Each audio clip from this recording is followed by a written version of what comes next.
I know it's April 1st, but I'm not foolin'. The title is not a joke. I talked to Sneako. And I gotta be honest, I had butterflies in my tummy. I was more excited to talk to him than I would be to talk to Santa Claus. Now, I know this will be coming as a shock to a lot of you, a bit of a jump scare, so I hope you're sitting down so it doesn't knock you off your feet. Sneako and I have not been on the best of terms recently. We've tried our best to keep it a secret and handle it behind closed doors, but unfortunately, it's bled into the public eye, and you know what? By golly, I'll say it with my whole chest for all to hear. We just haven't liked each other. We haven't seen eye to eye on many things, so our internet beef has become this fine Wagyu steak. It's been this very tasty, juicy bit of drama between the two of us, and today it finally boiled over and we had a conversation. And I want to show you some clips from it. He actually asked me to record, so don't think that this was some kind of one-party consent thing where I pulled the wool over his eyes and pulled his fucking pants down to surprise him with a recording. He had actually asked me to, and I want to show you how this went, because it was actually a very interesting conversation we had. I want to tell you how we got there. It's because last night I noticed Sneako was raving about Cuties on Twitter yet again, talking about how much he loves it and how he'll always defend it, but then said that I wouldn't debate him on it. And this little nugget of cringe had me scratching the hair on my chin, confused. I wouldn't debate you on it. I would actually love to hear your side of things on how you could possibly excuse the blatant sexualization of the child actresses in the film. Now, I'm not a debater. I actually am not a fan of debates in general. I prefer just general conversations as opposed to these like gotcha and leading questions and traps and shit. I think that's not very conducive to actual understanding of different sides of arguments. So I don't debate, but I was very willing to have this conversation with Sneako, and I reached out to talk to him, and he was more than willing to talk about it. So we did. We talked about Cuties and even talked about all of our general grievances with each other. And this was a very different side of Sneako. I went into this expecting him to be his standard, unhinged, like very animated, cartoonish self that I see in all of his content on Twitter and Rumble, where he's doing these like temper tantrums and like throwing his ass in a circle and going wild, hog wild. But here, this was a very laid back, very calm and collected Sneako who was actually more than willing to concede on some of his points as well as see different sides of situations. And I didn't expect that. And I'm very appreciative of that pleasant surprise as well, because I went into this with pretty low expectations, but after finishing our talk, I'm actually pretty curious to see where Sneako goes next, because like I mentioned, there are some things that he just fully admitted, like maybe he was guilty of doing similar things that he criticized others for, and that he was going to be repurposing his message and changing things around to make it more conducive to positivity. So overall, the whole conversation went in a totally different direction than I expected. Of course, he's still very passionate about some things, and we still fought on quite a few things, and the reality is there's just a lot of things that I don't see eye to him on with some of the things he talks about. But overall, I really walked away with a very different impression of Sneako from this. Now, I know I'm blue-balling you here, but one more thing that I think is important to mention, he has said that he's wanted to debate me over the last 2 weeks here. He even made this big hullabaloo on Twitter about how I ducked a debate with him on Aiden Ross' stream. Even though he had not replied to any of my DMs at that point, there was no debate scheduled between him and I. So that was just a blatant lie. I think he was just joking around about it and it missed the mark because people actually thought that I was avoiding him. But he's not wrong in the fact that I really didn't want to have a conversation with him over the last 2 weeks because all of it was extremely geared towards hurt feelings. At least that's how I interpreted a lot of his statements. It seemed to focus more on me saying, P.U., you stink, and him taking it as, he's canceling me. There's not a whole lot of productive conversation that can come from that with me just explaining over and over again that I'm just insulting you, and that's the simple brass tacks of it. But over the last 48 hours, it really does feel like he's had this come to Jesus moment where he's recognized that I was never canceling him. I was making fun of him. He even issued an apology about bringing up my girlfriend and stuff like that, and has recognized that he has been off the mark on a lot of things recently as well. He also, apologized for being a cuck, which was a wild thing. He talked about how cuckoldry was a mistake. So it looks like he was never okay with it, even though for a time he did say everyone should try it. It looks like he's changed his perspective on that and now looks back on it with a lot of regret, which isn't surprising since those insults were not some of his favorite to keep hearing. So that's not really a discussion we had. I think and have always said whatever happens between consenting adults in the bedroom is fine. As long as no one's getting fucking hurt, there's no like victims, it's consenting adults, you're good to do whatever makes you happiest.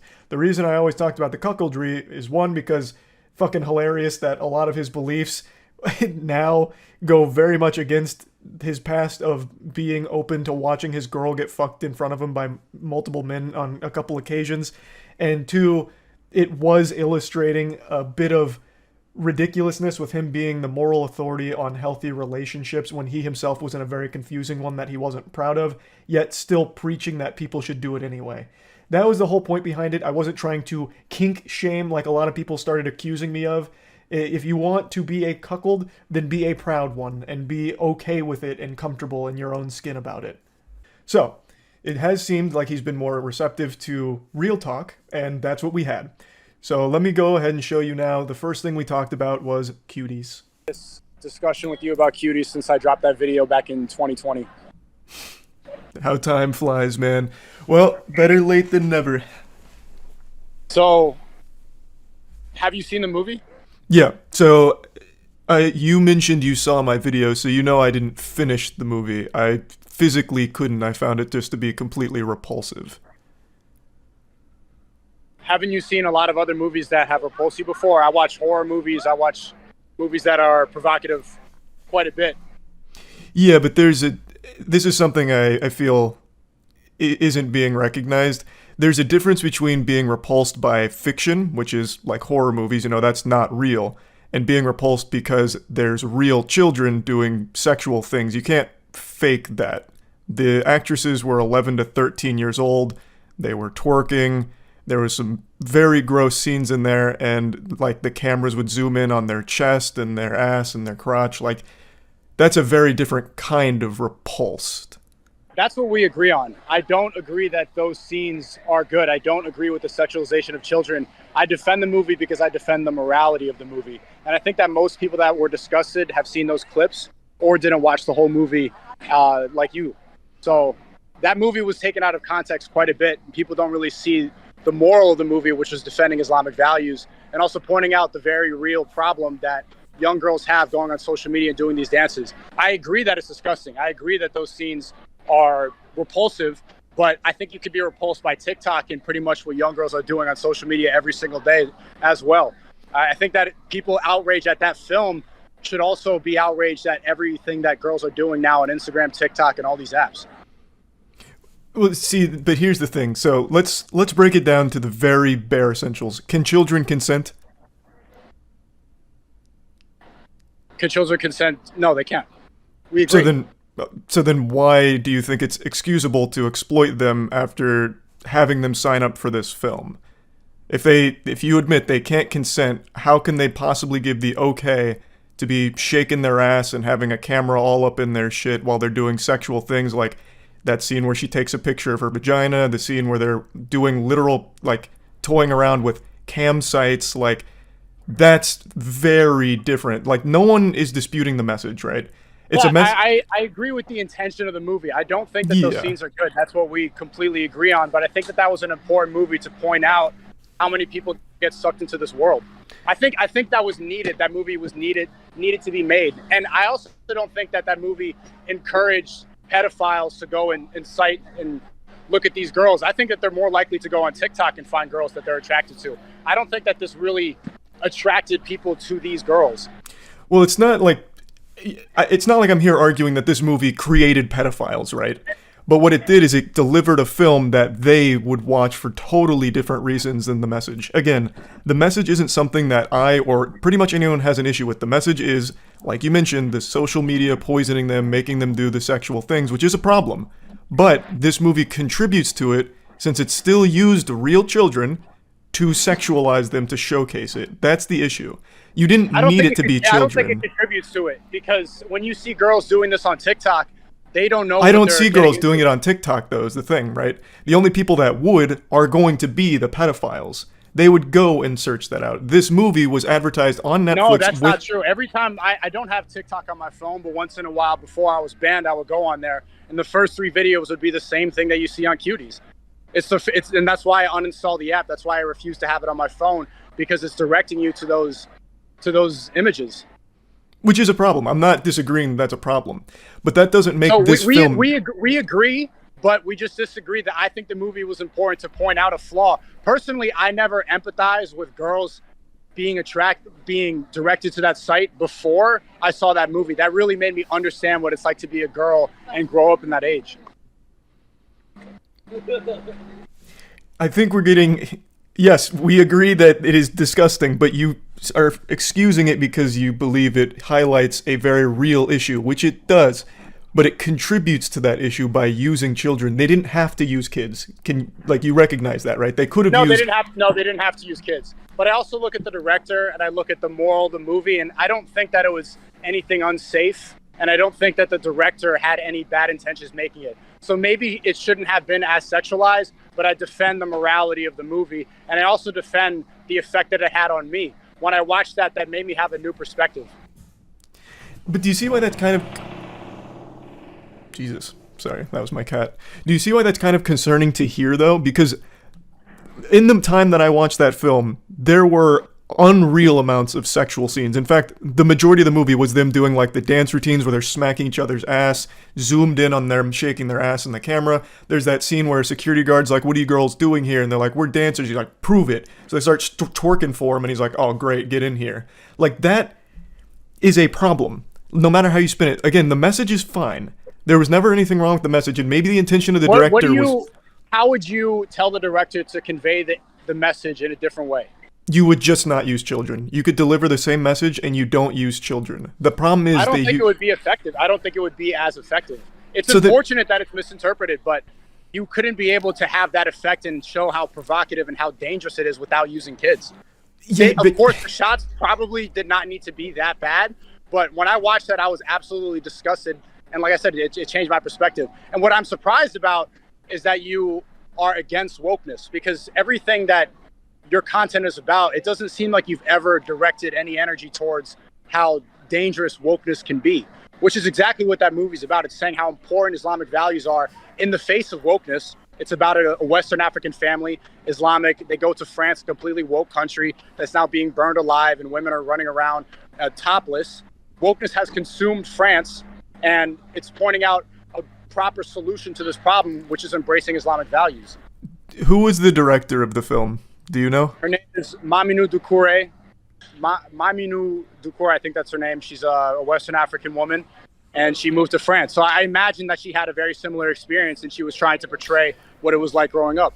So the message of the movie is about social media, and almost exclusively. She directed the film based on seeing some children in a neighborhood doing sexual dances and wondering, how did it get to that point? This isn't okay.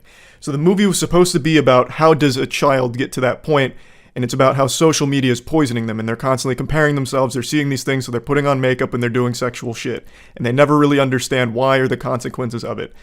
It's not a critique on wokeness, though. Of course, anything in the art field you can derive your own meaning from. I recognize that almost everything you encounter in life you tie back to either cancellation or wokeness, but in this film in particular, this is a movie I really feel conflicts hard with your ideology. Under no circumstances should children be sexualized, is where I stand. Do you disagree? There's a lot of things in movies, like I don't agree with incest in Star Wars, but Star Wars has incest scenes. I don't agree with incest, but it's portrayed. It's not real incest, though. This is real children being sexualized. It's not fake. These are 11... I agree. But I'm defending the point of the movie. You can defend the point of the movie but you can still condemn the movie itself. The point can stand on its own 2 feet, right? Like, there is a problem, which you recognize, with kids being sexualized, in specific on TikTok. That is a problem in and of itself. But you can still condemn this film for contributing to the thing it's supposed to speak out against, which is sexualizing children, which you have admitted it does. And it didn't need to, like you said. That is the problem. Maybe they shouldn't have used child actors, but I agree with the point of the movie. But how do you think that the point could have been conveyed in a better way? You think should they have used 18-year-olds to play 11-year-olds? That's exactly what most movies have done for a long time. A quick example is The Last of Us using Bella Ramsey to portray a 14, 15-year-old. Like, you can do that, and that's a lot more acceptable because there is no longer a victim. Like you'd said, children can't consent. These kids could never fully consent to being sexualized in this film like this on the big screen. I would argue that when they use 30-year-olds and 27-year-olds to play high schoolers, like in Euphoria and like in 13 Reasons Why, it actually sexualizes kids more because we start to mature high schoolers and we think of them in a different way. People in their 30s and their late 20s get addicted to Euphoria and they have ideas and they start romanticizing teenagers in a different way because they don't use actors in that way and they make them look more mature. That's a completely separate conversation you can make arguments for, but that doesn't work here because it sexualizes already real children, right? So I think you're getting hung up on like the what ifs and like whataboutisms on other sides, but the core doesn't change. So let me give you an example. It is realistic to use kids for the message, right? Because it's about kids. Well, what if the child was naked doing the vagina pic? If they showed the kid's vagina, is that now too far? It's still realistic. That's too far. So there's two ways the movie could have been changed to be more effective and that people would understand the message. One, they could have used child actors and they should not have been sexualized in that way. Or two, they could have been 18 plus and it could have been sexualized, but then it wouldn't have been as effective.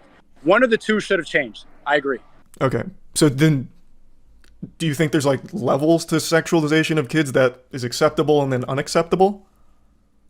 No, this is never acceptable to sexualize children, but then we agree. So then can we then say, since this film sexualized children, I can't really champion the film. However, the message is okay. Like I like the message. I agree completely. But the reason I defend that movie is because I think everybody just saw those scenes and looked past the message and looked past the good moral that the director had when making it. That could very well be the case for some people, right? 100%. I would say most people. Most people who hate the movie haven't seen it. Most of the people accusing me of being a pedophile for defending the movie haven't seen it and have no idea what it's about. They've just seen those scenes. But they're also still not wrong for being upset about those scenes. Like, can you recognize that? I think they should be more upset at the problem. I think people should direct that anger instead of calling me a pedophile on the internet. They should look at the system that turns these girls into sexual objects at a young age and be more angry at that. That is the real issue. That is the bigger problem at large. They do, though. It's not mutually exclusive, like where it's one or the other. Do they? Do you? Do I what? Talk about the problem? Do you direct that anger? I see you. Now, from here, we started branching off into other conversational topics, but I do want to go ahead and give a little wrap-up here. After talking to him about it, it really feels like he sticks to his guns just out of pure stubbornness because he's defended it for so long. He's unwilling to forfeit on the point, even though he can clearly recognize that the sexualization of children is a bad thing. And since the movie sexualizes children, it is full stop a bad thing. He can't separate the message and applaud the message without applauding the whole film, which is a problem. He repeatedly calls it his favorite movie and how important it is, but he's only referring to the intentions with the message, and the message is fine, but the film itself is not fine. It wanted to speak out against social media, poisoning these children and having them do sexual things, and it's horrible. The film wanted to call that out and point a light at how horrible it is, but doing so, they used real 11 to 13-year-olds and actually sexualized them. Thus, it's a fucking horrible thing that they produced, and by my definition and many people's definition, is child porn. That shouldn't be defended by any means. Now, I wish Sneako would be able to just separate the message from the film, because the message is fine. That is something that you can applaud, but not the film itself. Follow the narrative that's popular on social media, but I don't see you ever directed at the problem. Do you agree that wokeness is one of the biggest problems that corrupts kids nowadays? Define wokeness. Wokeness is the liberal ideology, is feelings over facts. I identify this way because I feel like it is, there's no gender, nothing matters, I do as I want, everything that's promoted on social media. Do you realize half of what you just described is how you've lived your life for the last year? Like feelings over facts, for example.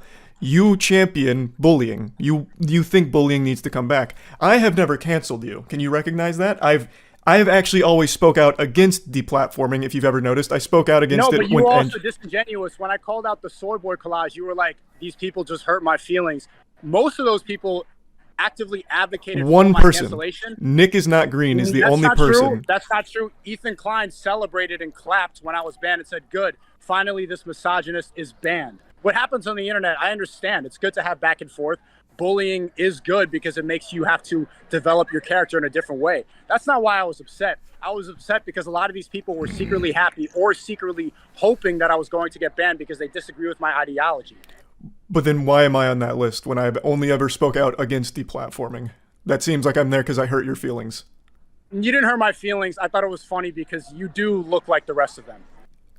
I don't understand how, but we're not here to get into the nitty gritty, I guess. Now, after talking to Sneako, it became clear that he really lives his life fearful of wokeness. He is constantly haunted by the woke boogeyman, like he's trapped in Luigi's mansion, but every ghost is woke.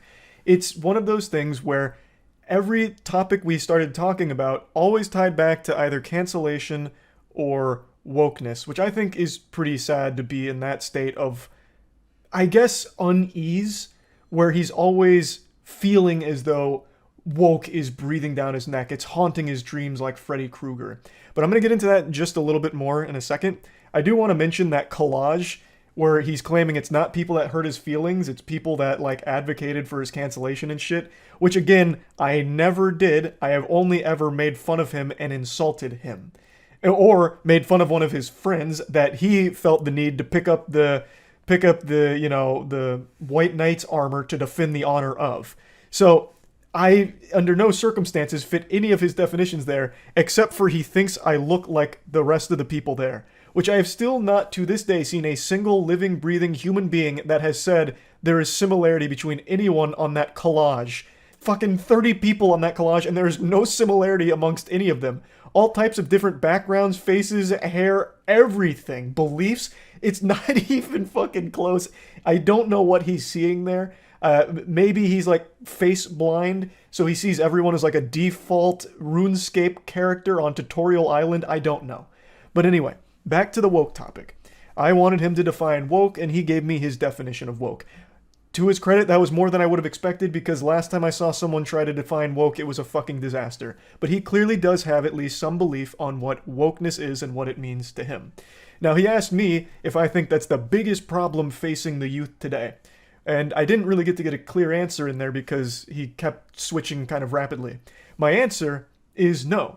But I do think the biggest problem that's plaguing the youth today is the fact that kids feel forced to choose sides so early in life, before their brain has even had a chance to develop. Now, whether you want to subscribe to one side of the political spectrum or the other, you are always being forced down one path in this level of tribalism where you always have to blindly support that side and hate everything and everyone on the other. I think that shit sucks fuck. I think that's a horrible way of living life, and it leads to a situation that we see a lot now where people aren't friends with someone that don't share every single thing in common. For example, I have friends that I disagree with on many things, but we're still friends at the end of the day because we do have commonality in like personality, and we have fun together. We don't need to agree on everything, and I wouldn't want that. I don't like echo chambers.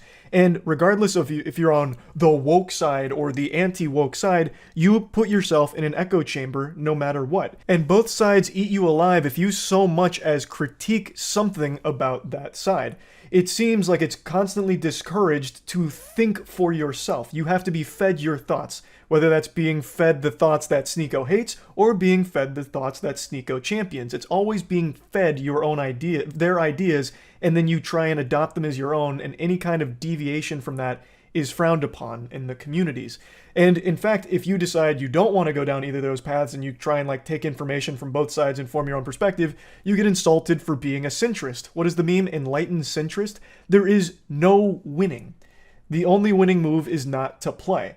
That is what I feel the biggest problem is for the youth, is forcing them to make these decisions where they have to play for one team or the other for their whole fucking life, and then regardless of which side you choose to go to, you still get eaten alive by members of the same community if you're somewhat out of line or thinking too hard for yourself. That's what I think the biggest problem is with growing up with social media and Twitter constantly plaguing people's minds, which in turn leads to everyone being miserable and mad at everything and everyone.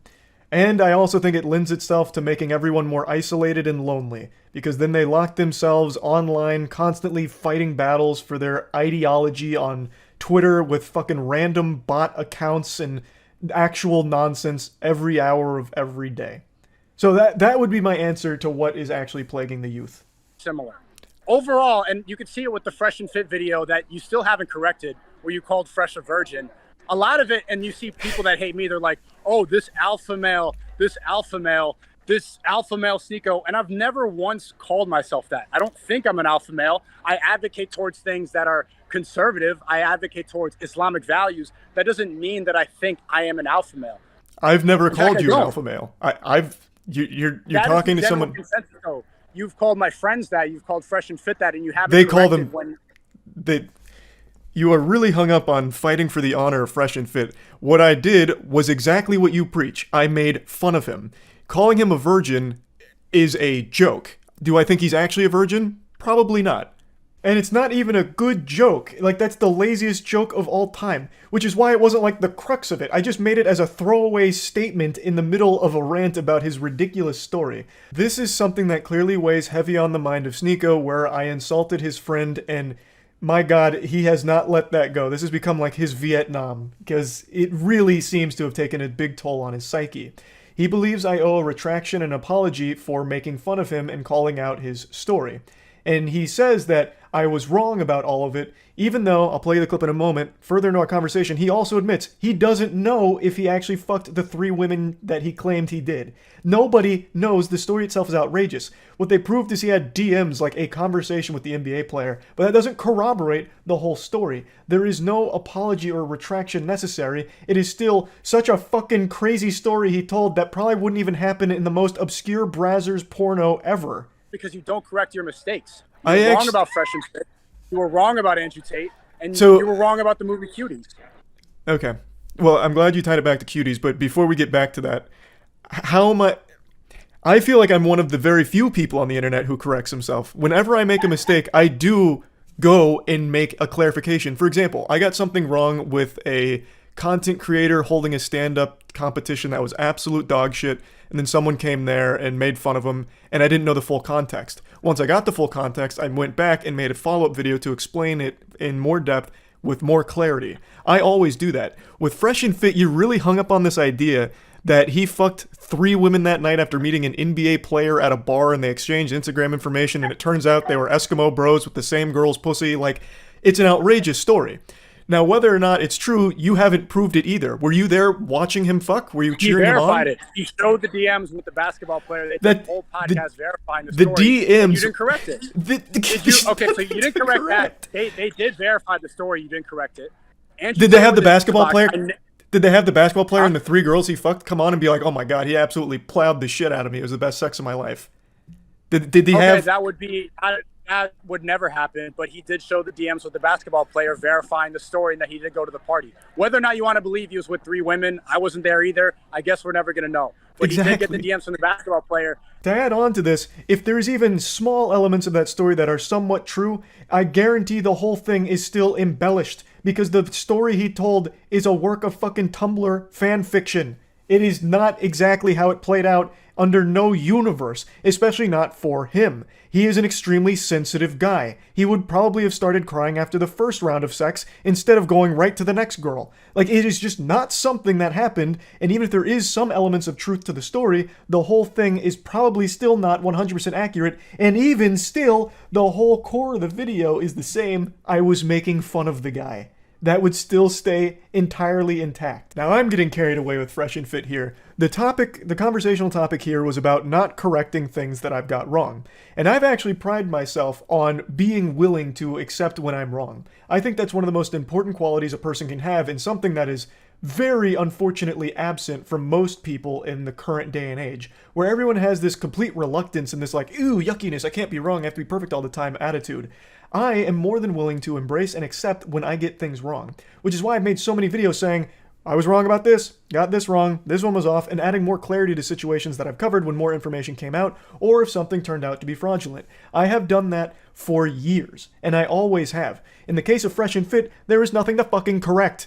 Now, I'm going a little out of order of our conversation because we kept bouncing back and forth between certain things, fucking pinballing around, but I'm trying to connect all the points together. So we're going to talk about the Andrew Tate thing in a moment. That's something we talked about for a little bit because Tate is very clearly someone that is a heavy influence in Sneako's life. But before then, I do want to focus on a couple other things we talked about, and that's him victimizing himself constantly. This is something I've called out, and I wanted to hear his perspective on it.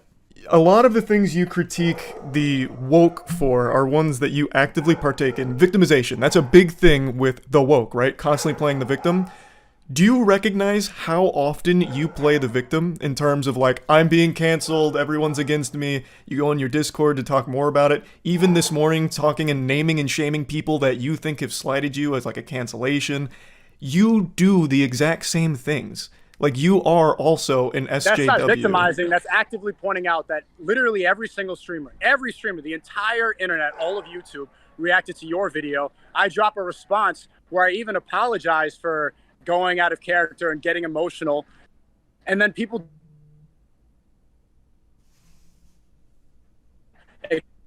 It's a million views in 12 hours. Nobody watching my rebuttal. Some of them react to me and making me die in an animation, but nobody wants to see what I have to say.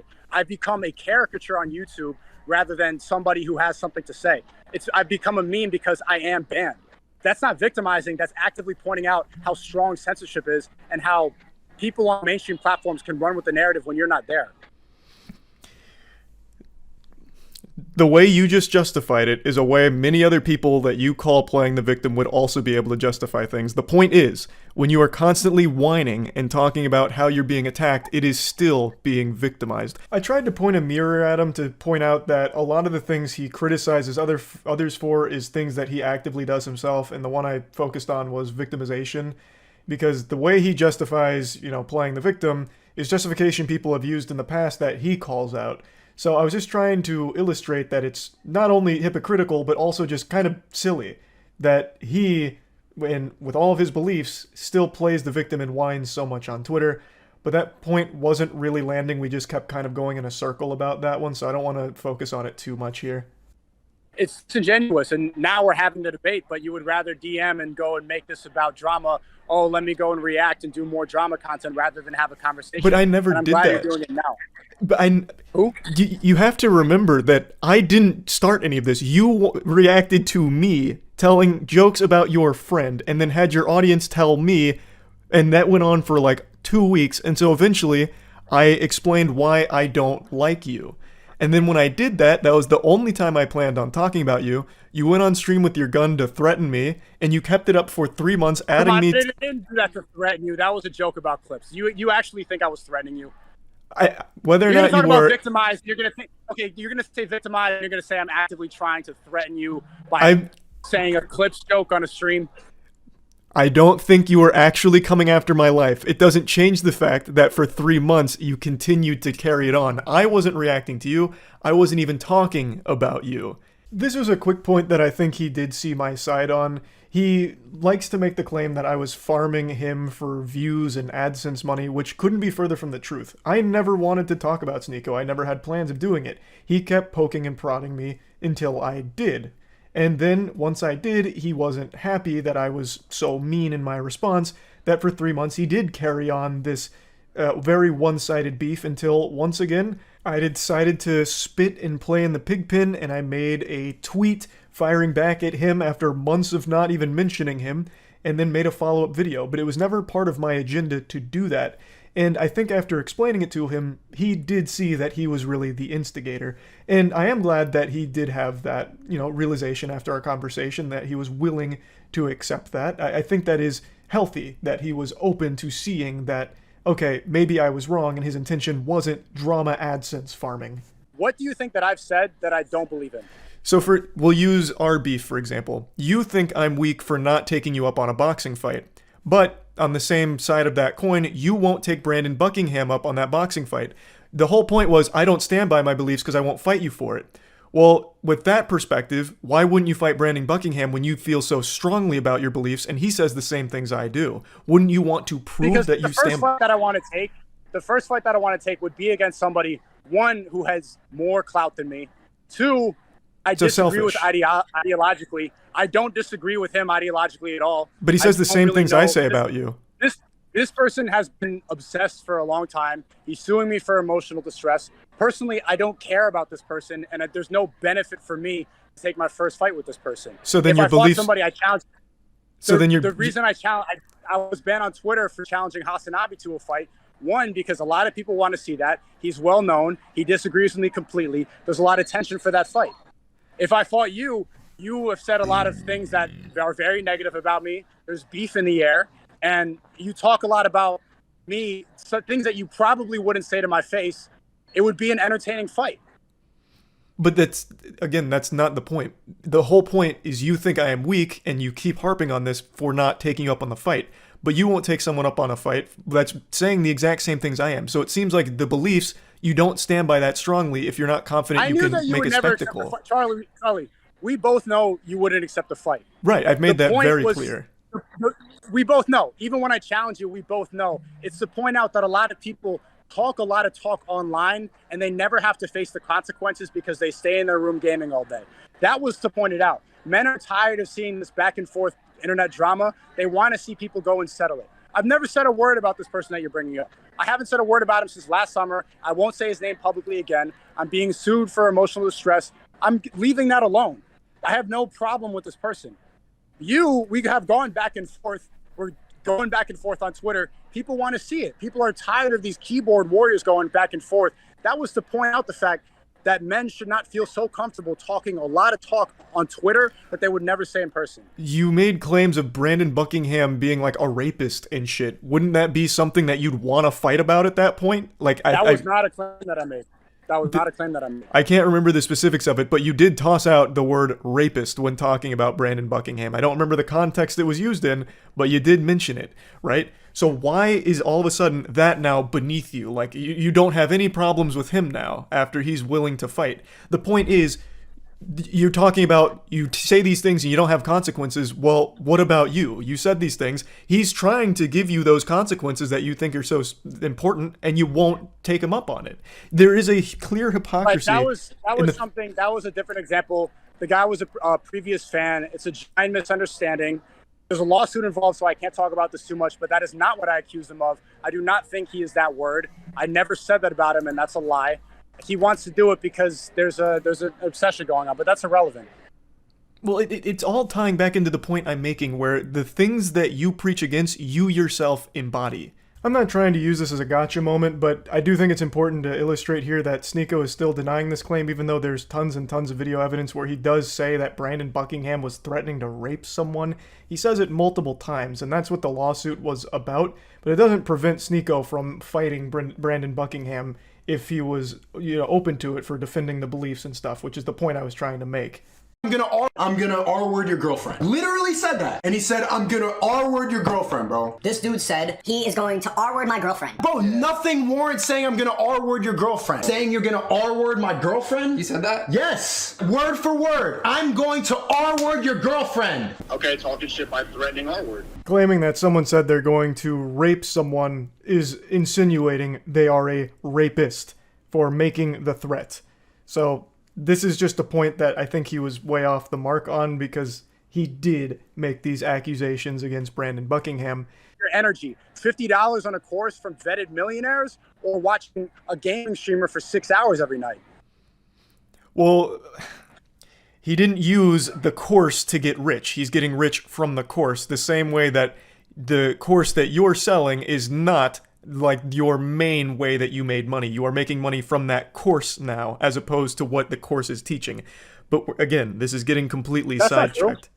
That's just not true. That's not my main source of income. I enjoy doing it, and it's a great way to have a network. And you talk about all the lonely men that are out there. What are you doing to go and help these people? We understand that there's a problem with loneliness of men. People get in there, they ask me questions about how do I network better? How do I find people who are like-minded? You give them advice, and you can see them transform their life.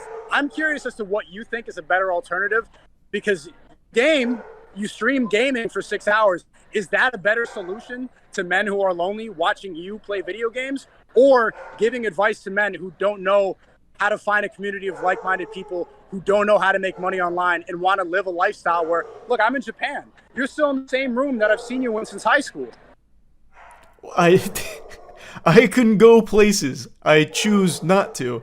I'm happy here the same way you're happy traveling in Japan.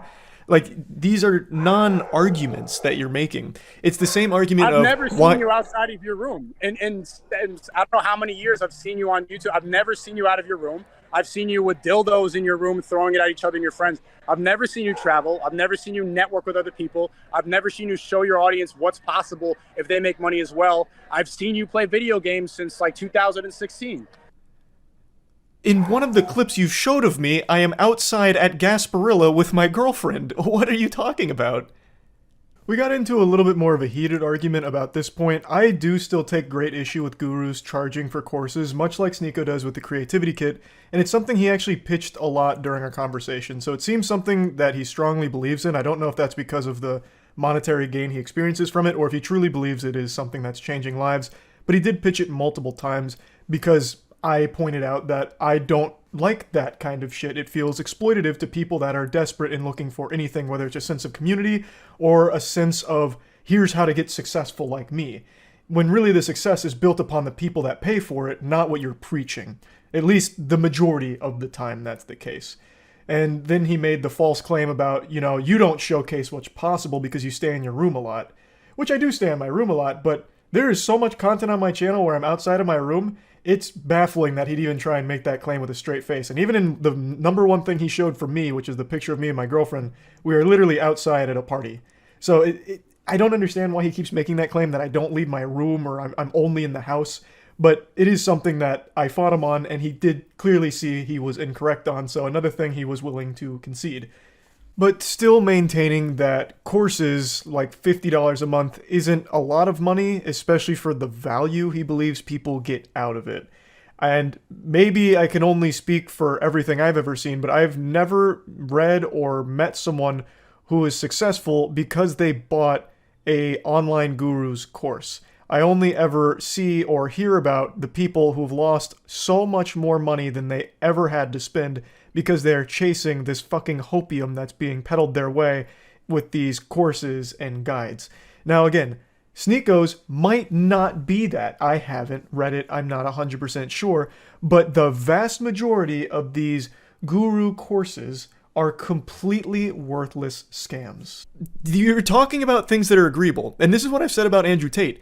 He doesn't always say silly, dumb shit, but he does, and he couples it with good, real things, like you mentioned, porn addiction is a problem. Like, no one's gonna disagree with that, but everything that you're sprinkling in outside of it is totally fucking irrelevant to the rest of it, man. You going and flexing on your audience isn't showing them what's possible, it's showing what's possible when they're paying for your lifestyle. The advice you give, you thrive off them staying miserable. Right? The second they get happy, the second they get money, the second I definitely don't. They will not be paying for your course anymore. If my audience does not get value from my content, they're going to leave. The reality is that streamers and content creators like you, the audience always grows up. They watch a little of the gaming content, then they grow up. They're not learning anything, and so they go to another content creator. They go to somebody else who's popular or trendy. You need to add value to the audience, or else they are going to grow out of it. And the value from the value of most things is entertainment. What you used to do was humor interlaced with your stuff. Now it's just preaching to the choir of people that already subscribe to your hive mind. You're still doing the same thing. That's what you see on Twitter because that's the only mainstream platform that I'm still allowed to be on. If you watch my stream, I have watched your in streams. a couple weeks. When I watch my stream for 4 hours, it's not preaching. A lot of it's humor. My motto is seek truth through funny. Which you've abandoned. What's going on in the world. It seems you have completely abandoned that. I have watched your streams. I have. A lot of it devolves into just talking again about the same things you always mention. Soy boys, bots, woke mind virus, and then dancing around. And then always trying to defend and find the other side of something controversial. It's the same formula over and over again because that's how you found to keep your audience hooked. It's no different than people that... I go on Omegle and I'm joking around for an hour or 2 hours. I bring on my viewers and we joke to each other. I bring on people, real life people, they sit next to me and we joke around. I have different podcasts. I have different guests. The jokes I just did a podcast with Ryan Dawson uncovering Epstein and uncovering the truth about 9/11, which I really recommend that you go see. to an alternative platform that's labeled as an alt-right conspiracy website and still maintain the same audience. You can't do that by repeating the same things every day. You have to add some value. But you can. That's the number one grift right now. As long as you are contributing to an echo chamber, the people will not leave you. You form a reliance where they're constantly suckling your tit for validation that their point of view is the right one. And the more that you claim the victim, the more that solidifies and cements them that belief is the correct one because people are attacking That's absolutely not true at all. I've been talking about the woke mind virus for a long time, and now my audience wants to get to know the truth, so I've been interviewing different people. I did a whole podcast uncovering Epstein and who's actually on the client list, because that's one big conspiracy theory that people want to know more about. I did an entire podcast uncovering 9/11 and the Iraq War and what happened and why war is created by deception. I'm getting into more things because if you get repetitive, they're going to leave. Admittedly, I do feel bad doing one thing that I hate when other people do, which is, like he mentions, box him into categories. Because it is very possible, outside of all the content I've watched from him, that he does other things. Now, I have seen a lot of him. I've watched quite a few streams now, out of curiosity, since his big meltdown with the whole dancing with the gun thing about our beef. So I went on there and I did watch some of his streams from that point forward, but they always went the same way. But I do think it was unfair of me to try and box it in and say he's always doing the same thing when it is entirely possible that it's just my exposure to it and what I've seen so far. So I do completely concede that it is possible he does more and talk about more than just what I see on Twitter and the streams that I've seen. But it is worth mentioning later into this discussion, he boxes me in and says all I do is sit in my room playing video games on stream for 7 hours a day. So he is still guilty of the same thing he's accusing others of, which is a point I like to make, but he doesn't fully realize when I say it to him. But hopefully, after our conversation, he does take a step back and recognize, like, okay, I am guilty of a lot of the things I'm accusing others of. But anyway, that was a point that was kind of branching off from the core topic at this moment of the discussion, which was courses. I have no respect for people that are selling courses on, like, here's how you make money. The number one way to make money, guaranteed success. You're gonna, make it with this one. Give me this amount of money every month for my book. I always find that to be exploitative, shitty, scummy, and completely useless. Those kind of creators, those kind of people, they rely on desperation. So let's think about this logically. Why would someone who's selling courses on happiness and how not to be lonely, how to get laid, or how to make money, why would they actually want you to succeed? Because then they lose you as a customer. It is far more in their interest to keep you miserable to keep buying the product. And it is something a lot of them are guilty of doing. Now, I haven't seen Sneako's Creativity Kit, so I can't say for sure if he is also guilty of it as well. Maybe he does try and offer legitimate advice and actually help people. It is possible. But that's not the case for the vast majority of them, which is why I always call it out as this is scummy, or at the very least, unnecessary. We live in a time where you have access to all the information you could ever want. You just need to search it up. You don't need to be paying people that you view as successful to learn their secrets when those secrets they're revealing aren't what they used to get wealthy in the first place. It's selling you hope. When you are buying their product, you are filling their pockets. That is the product, the book. Not what's in it, it's the book. They're making their money off your purchase of the book. They're not making their money off of the advice they've given you. At least not the majority of the time. And that's what I was trying to talk about here.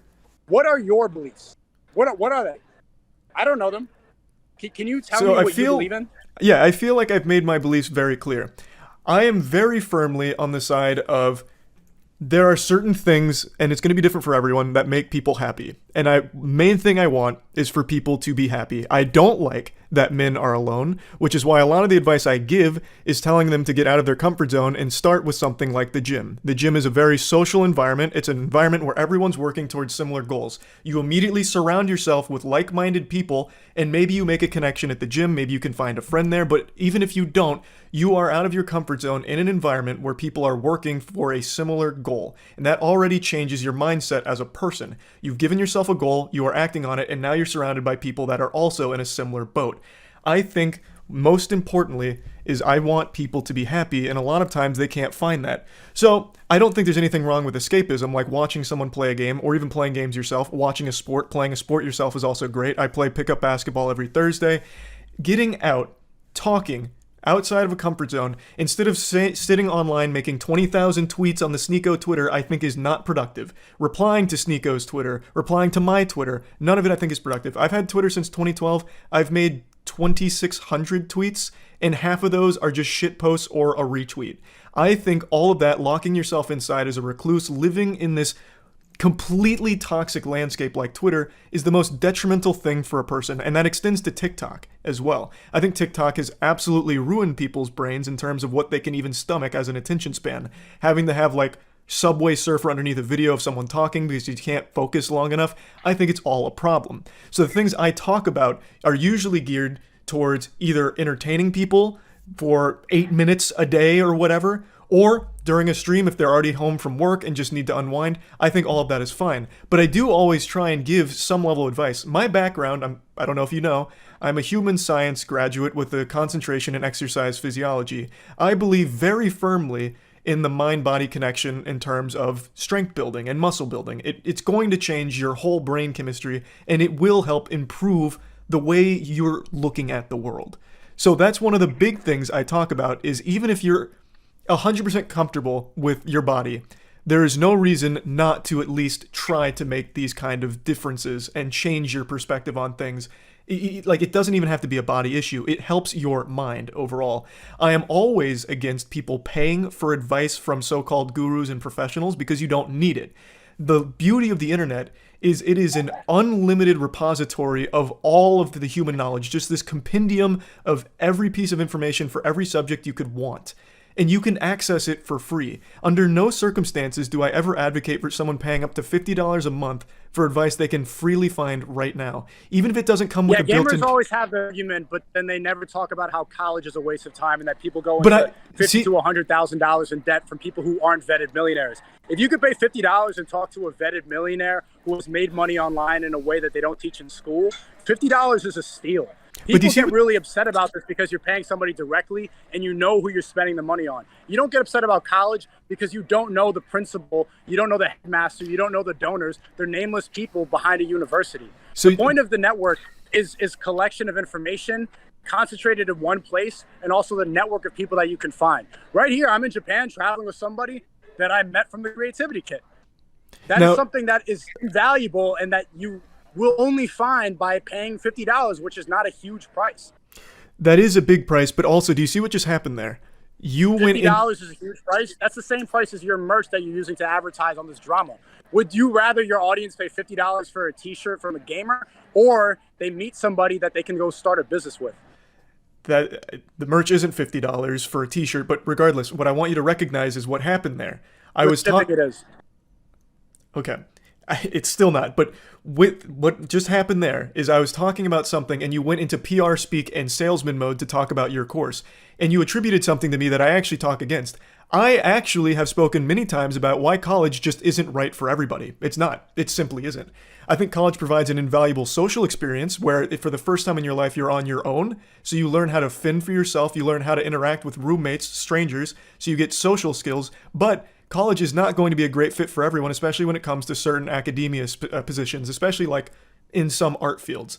I actually talk a lot about that, but you keep lumping me in with this perception of a gamer and these beliefs that you don't know anything about me on, and yet you still put me in there.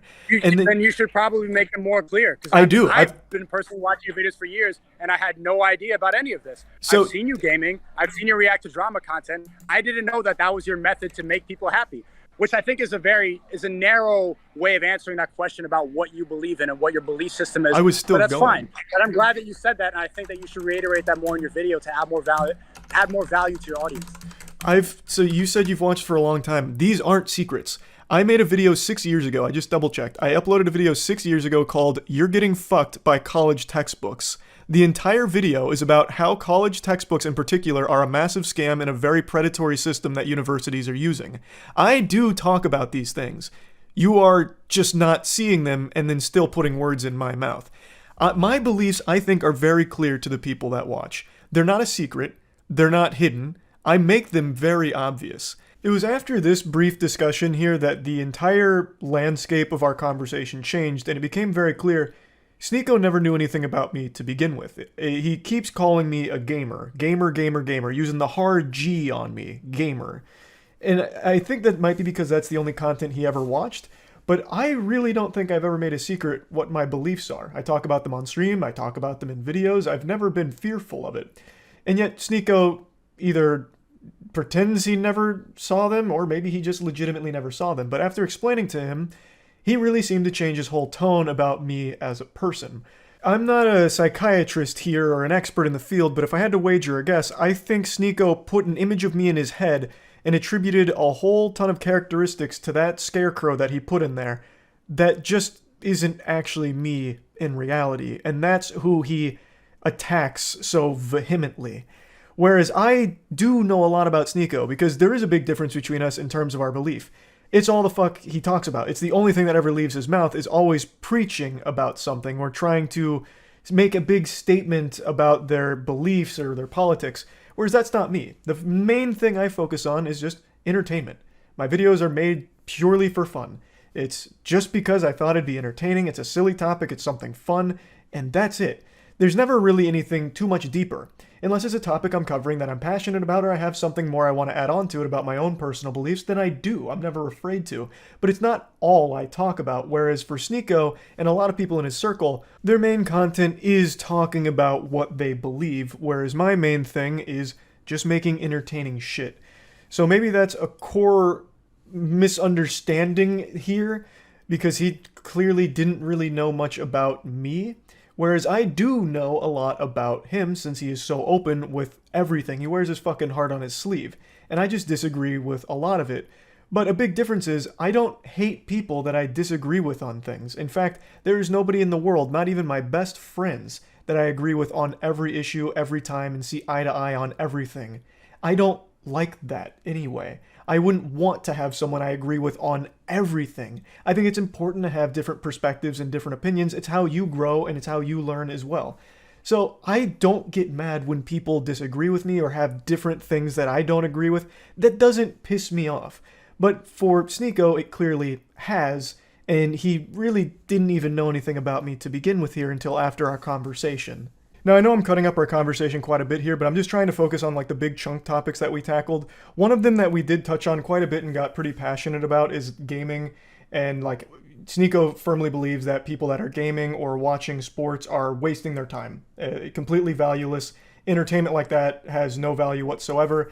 And I kept trying to point out that there's nothing wrong with entertainment, like watching sports, watching movies, watching streams, playing games. All that's fine in moderation. But Sneako only views it through one lens, which is excess, obsession, addiction, where all they do is watch sports, play games, do this and that. And then, of course, it is very detrimental, and it is bad for overall health. I'm not going to bother showing clips from that, because that one just really went in circles.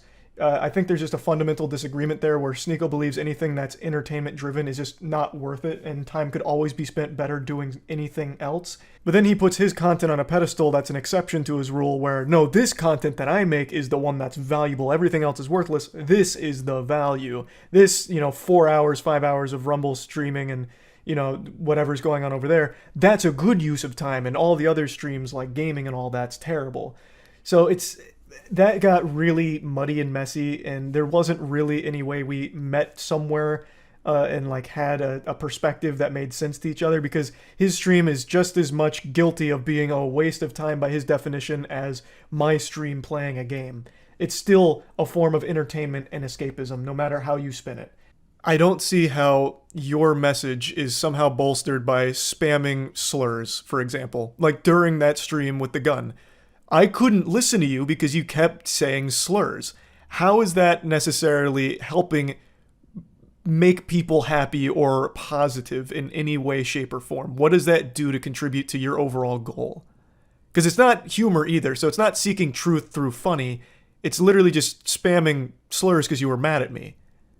It is. The reason that it's funny is because I'm on a platform that has free speech, and you're not bound by wokeness where you can't say certain words and you're labeled racist or homophobic or transphobic, where you can say things even if you don't mean them, because we're not trapped with words. But why say something you don't... Why say something you don't mean though? What does that do? Wouldn't that go against your ideology where you're like faking it? That's not a word. A word doesn't encourage. A word doesn't encompass a whole belief system. A word can be funny. The word faggot is funny. That was the funniest thing you said this whole debate. How is this that? I don't. You're laughing now. See? Well, because it's just it's an outrageous claim. Yeah, it's like exactly. talking to a It's child. outrageous. Well, You're no, like my point. It's no, outrageous. It's funny. Your defense This is of the it. first time we laughed this whole time. First time we laughed this whole thing. This is because of one little word. Yes, because it's such a silly defense of it. It's like a child who hears fuck for the first time and he's like, "Woohoo, daddy said fuck." Like things started to go a little goofy mode here, a little wacko style. So the slurs is something I've mentioned. I couldn't watch him on stream because he just kept saying the F slur. And my point here was, why? It doesn't really accomplish anything for his goals or anything like that. He's just spamming slurs, which makes it sound like he's just mad at me and trying to choose the worst words he can think of. Now, looking back on it, I do regret not pushing a bit more on this point because there was a lot I wanted to say on it, but I just got so thrown off and blown away by his explanation of all of it that I totally forgot to expand. Because he really only says the F slur, the homophobic slur. And he says it doesn't encompass a whole belief system. Okay, well then why is it only that slur?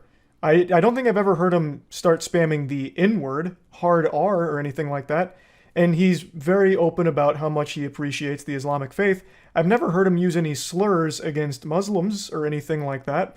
So if you feel so strongly that words don't necessarily indicate your actual beliefs, then why aren't you using more slurs? Why don't you drop more racist slurs during your stream? Why is the only one you use the F slur? If this is really how you feel about those words, then why aren't you using all of the other slurs? If they don't mean anything, and you feel so comfortable with Rumble allowing you to use the F slur so loosey-goosey, why is it only that one? Why not every slur?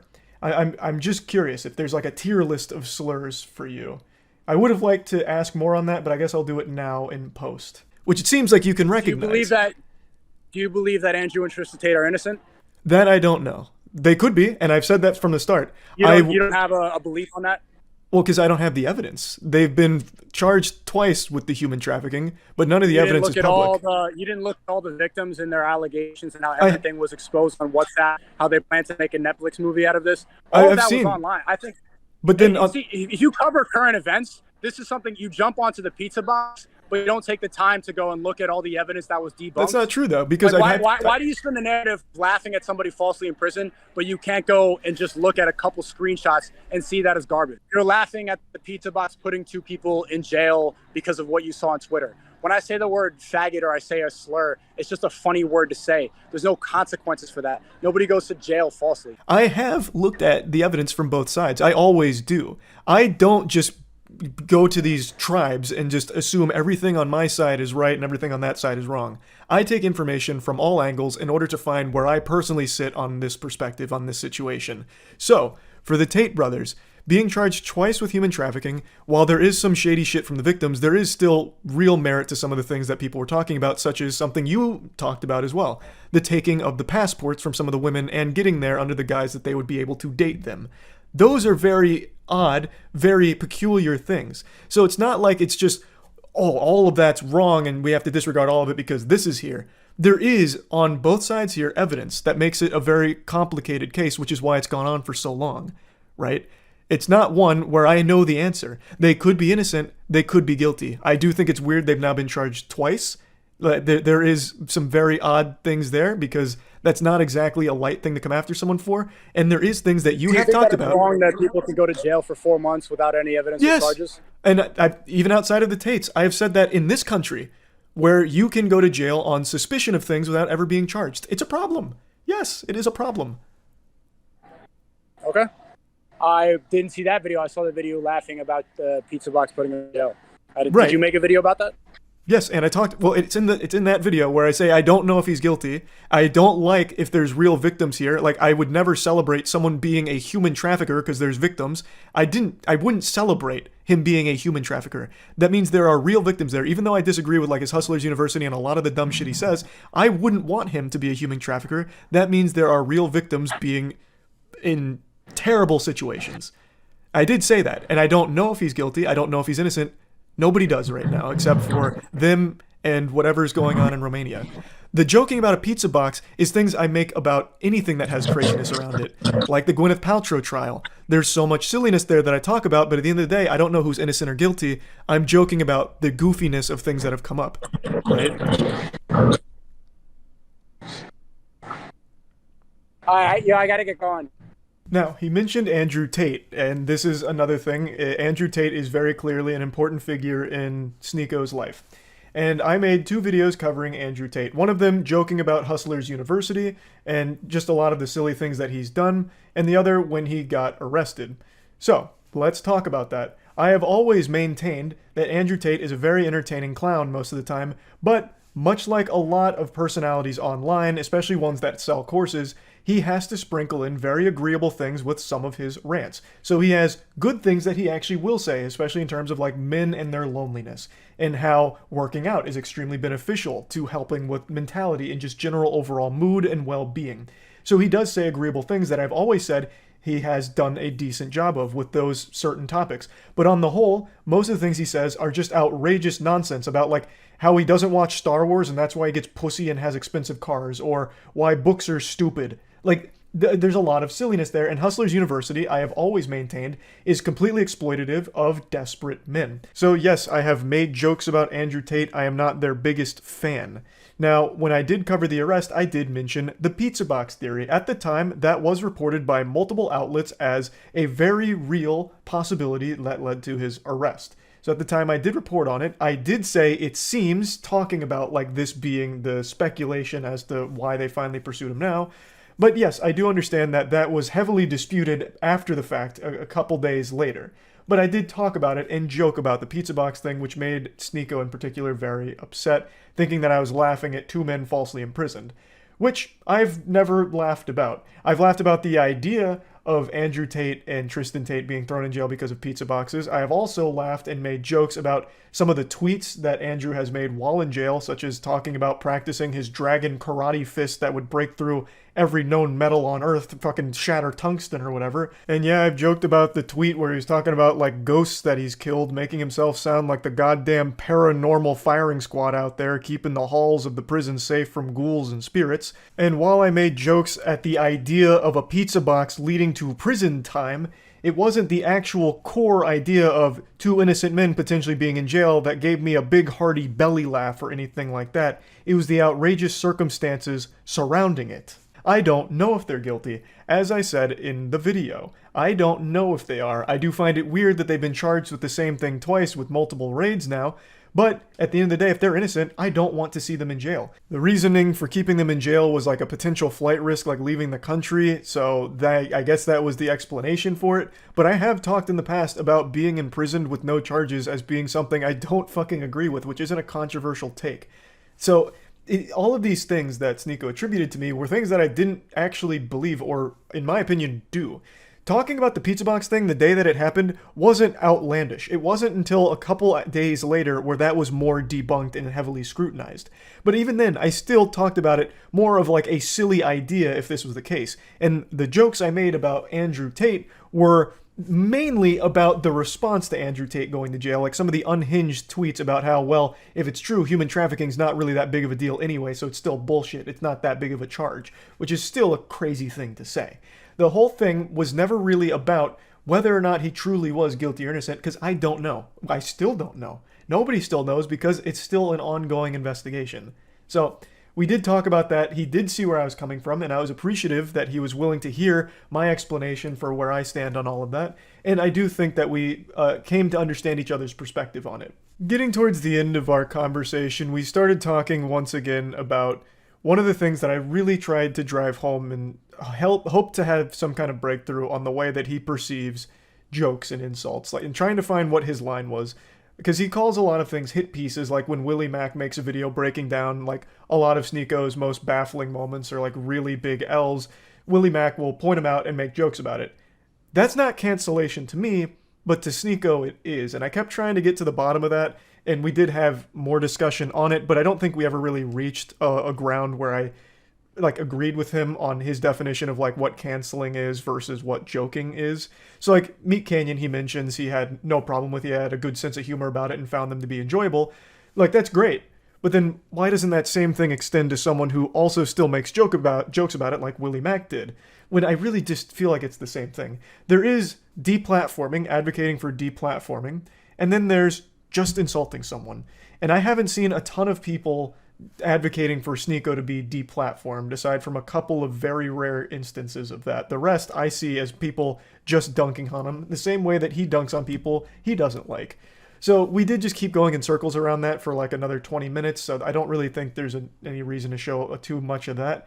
But I would like to get you to our closing statements, and then something crazy happened at the very end. Look at the way that people who are telling the truth get painted as. They get painted as these incel, virgin, loser, racist, misogynist. They try to box you in instead of tell the truth about you, because I think that they don't like what you're talking about. But I would like for us to have another conversation in the future. I like that you have a good message about how people should be happy. I like that you're advocating for the gym and you're playing basketball and you're telling people to get out of their comfort zone. I think that those are all really good things. And I do think that you're funny. I can't deny about that. Like, it's a little monotone, but you're a funny guy. I do appreciate the conversation. After our conversation, there really wasn't a ton of hostility left. I really feel like Sneako built me up very differently in his head to paint me as a villain in his own mind. And the reality is I just didn't match that description. Now, for me, I did know a lot about Sneako, but after talking to him, I feel like a large part of that is a persona that he's putting on. The way he conducted himself in this conversation, I was actually really surprised with. He was much more calm. Like, he is still very passionate, clearly, but he's not having a fucking conniption and a meltdown like I've seen him do so many times in the past. So I do feel like it was a productive conversation, and there are just things that I will always disagree with him on. I'm not seeing eye to eye with a lot of the things he talks about, and that's just the reality of it. And it's that way with a lot of people. Like I said, there's no one in the world I see eye to eye on with everything. But there are very big disagreements between us in terms of things that we feel and things that we believe. And after talking to him, it really seems like he himself got lost in his own sauce. And he did talk about like trying to change his approach to things to deliver a more positive message. And that makes me pretty interested to see where he takes that. Like, if he truly does have a positive message he wants to spread, he did recognize that he hadn't been doing a super effective job of it as of the time of this conversation, and wanted to work on ways of rectifying that. I'm very curious to see how he goes about it, and if he truly was being genuine. So the conversation, I do think, was a pretty fascinating and important one to have. And one thing that happened that I still can't believe is real is during our conversation, people came up to him to talk to him, and me as well, during this. It comes from a place of cope and of jealousy, because they see people who are living a lifestyle opposite of them, and instead of admitting that there's a different path or admitting that they could have a good point, they try to bring down their character. That's the common theme I see with these people. So the intentions that I see from these people in the collage, they're not pure, they're not good. It's jealousy and it's hate. And again, that is still something they could say about you as well. That's just one of the things I was fair. really... That's fair, and that's why you made me realize that I need to, this whole hate brigade on Sneako in the recent weeks, I'm going to repurpose my message now. I'm not going to... What up, man? Yo, do you know Moist Critical? Hey, say what's up to him right now. We're saying hi. Really? Yeah. Hey, look. Oh, I follow you on Twitter. That's so interesting. Yeah. Hey. Just traveling the world right now. Cool, man. See Moist Canyon's video? Yeah, we saw me. What did you think of the Meat Canyon video? I thought it was pretty funny. Yeah. Hey, Charlie, what's up, man? It was Hey, funny. how's it going, We laughed man? about it. Cool. Hey, Yeah. Charlie. We squashed the beef. Oh, that's awesome, dude. Yeah. I've been actually wanting to talk to you more. It's funny. I think that's a good way to end it on. Hope we could talk again in the future. I don't think we should have beef. And yeah, you did. I want to thank you for starting that whole Sneako hate brigade, because it's like, yeah, you know what? Maybe I am guilty of doing the same things that I am mad about. And I do attribute a lot of that to being canceled and a lot of resentment about that. But I just have to spread positivity now and not engage in the same type of behavior that I criticize. Yeah, you're right about that. So I'm just going to go and, I'm not going to go attack mode anymore. I don't think that there's any value to that. It's just going to come back to me. Well, I actually really appreciate the conversation, man. It's nice to hear like a more human side of you outside of like, what I see on Twitter or Rumble. I actually do think this was a very valuable conversation, so I appreciate you taking I really appreciate you taking the time to have a bit of a call with me about it. Yeah, thanks, man. And mags, not clips. Yeah, from now on, bro, if you're going to be talking about guns, get the terminology right. You very much offended me with that one.